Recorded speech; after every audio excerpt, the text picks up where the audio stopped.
সচিবালয় আপনার মিডিয়া তো ঢুকি নেই, আপনাদের মিডিয়া তো এখন আছে না। এইগুলো তো উচিত ছিল না, প্রত্যাশা ছিল না। আমাদের উচিত ছিল গার্ডিয়ানদেরকে যে বাবা জাতি ঋণী তোমাদের কাছে, তোমাদেরকে ধন্যবাদ, তোমাদের বৈষম্য শিকার হবে না, সব বাদ, তোমরা মেধার ভিত্তিতে তোমাদের চাকরি হবে।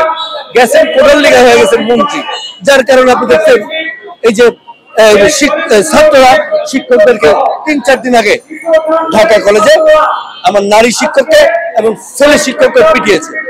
এটা বাংলাদেশের ইতিহাসে ছিল, এই চাইতে কিন্তু খারাপ পরিস্থিতি ছিল।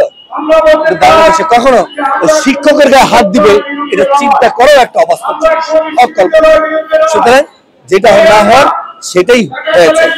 ধরেন আমাদের শিক্ষা তো শেষ, শিক্ষার পাশাপাশি আমাদের নীতি নৈতিকতা আদব কায়দা যা আছে সেগুলো ধ্বংস হয়ে গেছে।